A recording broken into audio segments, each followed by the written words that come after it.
You have to go out crime fighting every night. You can't leave it all in the gym. So coming back to our Batman series, right, we have to discuss safety and recovery and training. And this goes both for the martial arts side, and skill acquisition side, as well as the fitness side. This is extremely important, right? We know that, like, from the standpoint of Batman, he has a job to do. And that means that he can't just go into the gym and leave it all on the mats, leave it all in the squat rack, right? If he is walking away or crawling away from every workout just completely trashed, he's not going to be able to do his job. Now, we have to give the caveat that the bulk of his hardest core training was done in that 12-year sojourn, that before he was Batman, right? And so his training before he took on the mantle is different than the training he goes through during it, right? But let's approach this from a real world standpoint. Maybe you have a job to do. Maybe you have something as basic as a job where you can't show up with a black eye, or you have a job that is somewhat physically demanding, like a job in the trades or something like that, where you can't be unable to squat down because you squatted so much that your legs are destroyed, right? You can't be doing that, right? If you're a combat sports athlete, especially a professional athlete, you can't be leaving so much in the gym that you can't actually perform in the fight.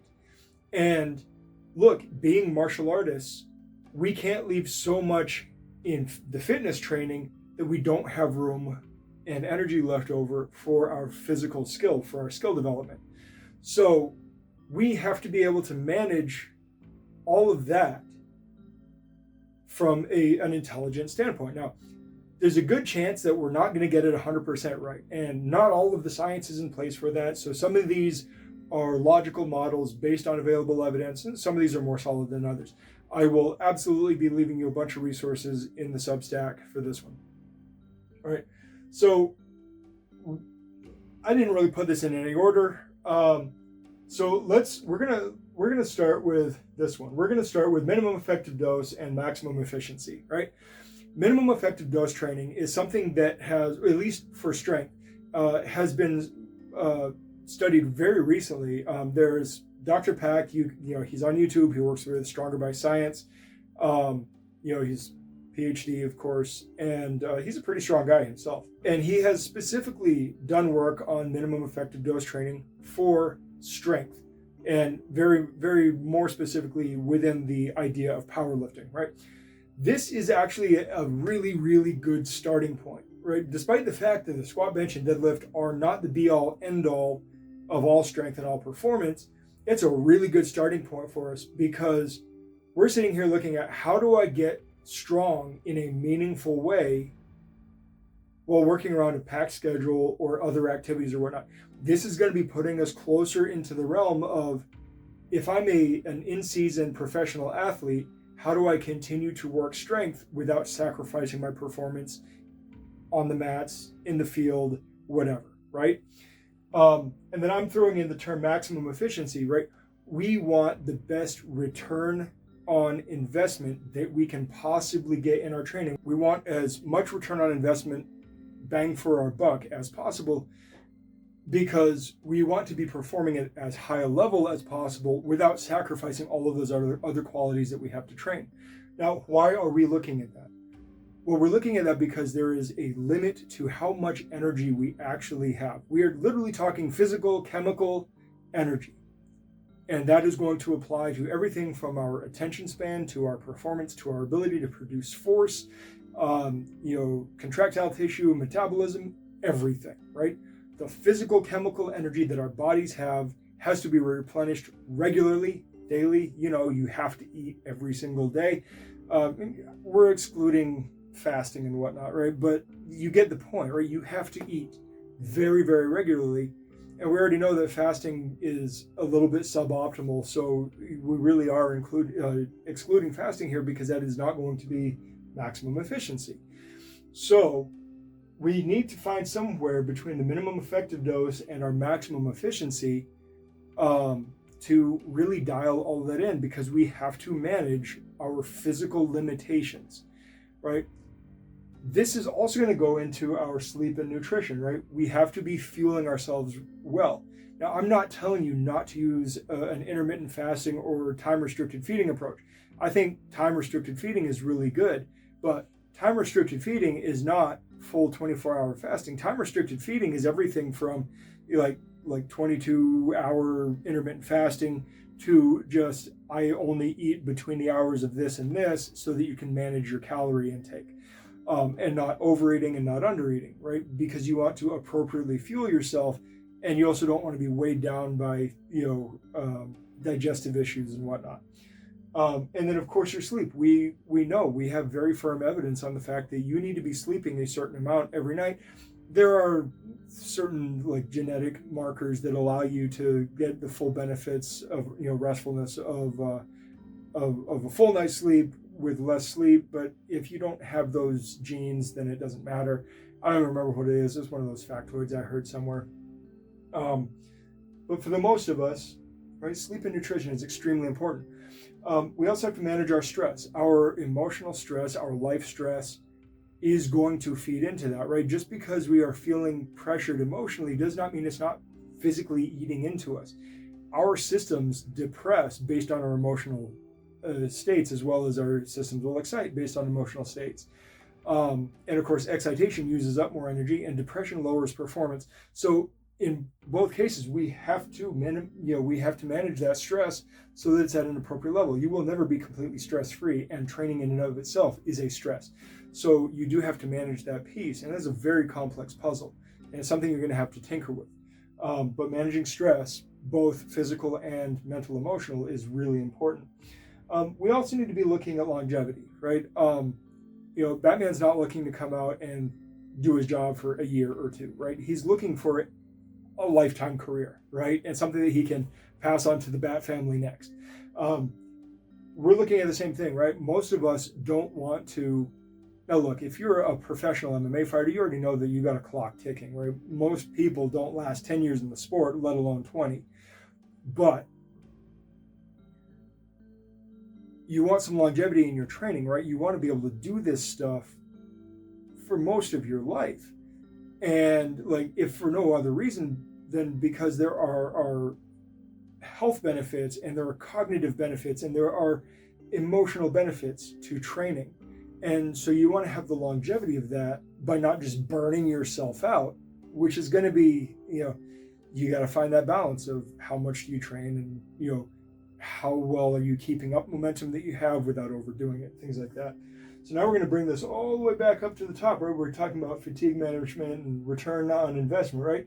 So one of the things that we have to talk about too is our exercise selection, right? I wrote down exercise equivalencies. There are a lot of things that yield results. There are a lot of things that overlap in how effective they are at getting you results. Where they don't necessarily overlap, though, is that return on investment. And there are some things that are just inherently more fatiguing. There are some things that will maybe give you more results, but at a higher fatigue cost that you can't afford. For instance, we find that on the result side of it, stopping 1 to 3 reps shy of failure gets you basically the same results as going to failure, but also doesn't take up the same fatigue. Going to failure creates more fatigue. Now, there are some studies that kind of contradict this a little bit, saying that failure gets you more results. But then if you're looking at it as return on investment with the fatigue cost, then there's the question on that. There's also the question of if you stop shy of fatigue, can you get in more reps? Or if you stop shy of failure, can you get in more reps or more sets, which over time allows you to get better results because the fatigue is overall lower. So in the long term, right, there's those kind of considerations. Then there's just general exercise selection. There is a tiny marginal benefit advantage to free weights, but it may not even be statistically significant. And so unless you're like me and you just really, really enjoy the idea of using free weights, it probably doesn't matter what the source of resistance is, as long as you're using appropriate resistance to build strength and power, right? as far as your cardio, right? You have to do stuff that is task specific, but we also know that high intensity training is more fatiguing. So you have to manage and decide how much lower intensity stuff you're doing versus how much higher intensity stuff you're doing. If you're doing compound stuff, or we know that compounds and isolations build muscle at about the same rate. We know that the muscles are still stimulated in the compounds. You're not offshoring muscle activation because you're using other muscle groups. What you're doing is you're increasing your capacity to use, to move more resistance by using more muscles, but that's going to contribute to more fatigue. Accentuating eccentrics is going to use more fatigue, but then eccentrics are important, especially for martial arts. And then going to full stretch, lengthened positions is more fatiguing, but that full range of motion is incredibly important for martial arts. So you have these things, right? This is a great Thomas Sowell quote. There are no solutions, there are only trade-offs. And so we have to consider, right, our safety and recovery and training really moves around the idea of obviously not creating injury, right? That's the safety part, is we want to avoid injury as best as possible. To date, there are no real links to technique and injury. So that's all right. And as long as you're dealing with pain management, and as long as you're dealing with load management, you're probably going to be staying away from injury. In fact, it is like pain is a signal that you might be on the way to injury, though that's not entirely firm. And load management will load, especially unexpected load on unprepped tissues, seems to be what causes injury. And that's another argument for having variability in your training, because if you're training your tissues through multiple joint angles and ranges of motion, then you are more likely to be prepping the fibers for being under load than they would be otherwise. And that's actually a pretty good deal, right? We want to be training day in and day out as much as we can without sacrificing all of our recovery and without, producing injury. It's a management game, right? It's a game of trade-offs and management. It is not a game of finding the perfect thing, and what is right for you is not going to necessarily be right for the next guy. The way that you develop and define your techniques are going to be pretty specific to you. The way that you define and develop your programming and your periodization and your work volume and all of that is going to be pretty specific to you. You can translate stuff for other people in broad strokes, but the details have to be down to the individual level, and that's kind of what coaches are for. But yeah, it's take it from the Batman, right? You got a job to do. You can't just leave it all in the gym. So you have to find a way to manage all of those variables so you can get the most out of your training without sacrificing your ability to perform. All right, guys, I will talk to you later. Good journey. Thanks for watching. Like, subscribe, share. Check us out on our other socials, and please head over to blacksunboxing.com to get a little more info, including how to contact us. Furthermore, if you are in the Phoenix area, please feel free to stop in, say hi, join in for a class, whatever. Also, if you ever see us cite sources or just for additional content, please check out our Substack. That is where we put all of the sources we use in our videos and is a major part of this. Plus, it serves as a membership platform for long distance learning and for people who would like to support us but aren't local. We would greatly appreciate it if you signed up. Even just the free membership helps us out a lot. All right, I will see you guys in the next video. Good journey.